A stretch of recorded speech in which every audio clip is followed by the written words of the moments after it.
पाहून त्यांचे रहस्य जाणून घ्यावेसे वाटले. अविनाशी परमात्मा म्हणजे ब्रह्म. त्या ब्रह्माचा स्वभाव अथवा प्रकृती हे अध्यात्म. शास्त्राला अनुसरून यज्ञ, दान, होम यांच्या निमित्ताने जो त्याग केला जातो ते कर्म. सृष्टीतील सर्व नाशवंत वस्तू म्हणजे अधिभूत.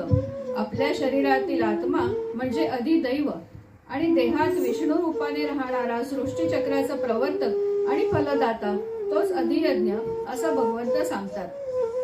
हे सर्व जाणून घेऊन जो मरण घटकेला परमेश्वराचं चिंतन करतो तो जन्म मरणाच्या बंधनातून मुक्त होऊन परमपद पावतो. हे परमपद अक्षर, अखंड, एकरस आणि अविनाशी ब्रह्माचे असल्यामुळे या अध्यायाला अक्षर ब्रह्म योग असं नाव आहे. अंतकाले च मामेव स्मरन् मुक्त्वा कलेवरम यः प्रयाति समद्भावं याति नास्त्रत्र संशयः.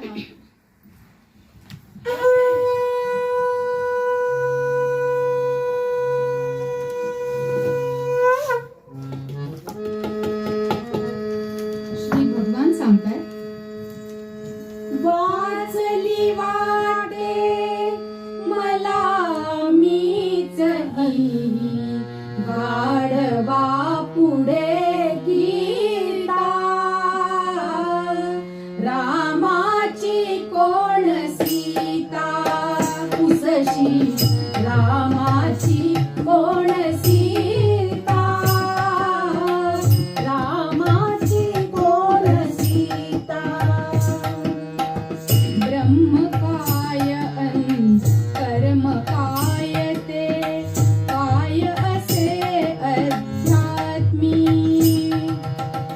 अधिभूत अधिदैव हे तू पार्था सांग कशाला म्हणती.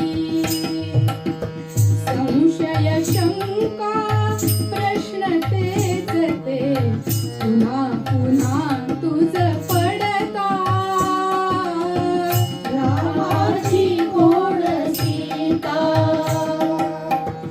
अधियज्ञाची कोणता चालतो सांगे कैसा देही. तुला जाणती कसे अखेरी पुरुष मनोनिग्रही. कथितो नव्हते यामी छाया तुझ निसंदिग्धता. रामाची कोण सीता, या जन्मीचा अंत होतसे नवजन्मी सुरवात. स्मरण असावे सदैव म्हणूनी मरणाचे हृदयात. भय मरणाचे नच वाटावे जीवा जाता जाता. रामाची कोण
कल्पने पासून दूरी पळे जीव हा पोला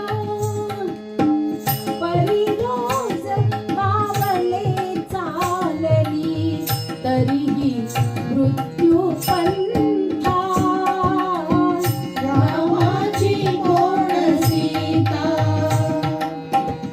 जन्म घेत ते तिकीट घेतले साऱ्यांनी परतीचे निश्चिंतपणे तरी करीतो उत्सव आनंदाचे लचका थोडी आयुष्याचा रवितो फसता जाता रामाची गोड सीता शेवटचा दिस गोड भावया जाऊ ने दीक्षण नाम कुताचे घेई चित्ता सन्मार्गी लावूना कर्ज होईल अंत सुखाने नाम प्रभूचे गाता रामाची गोड सीता कृष्ण शुक्ल ते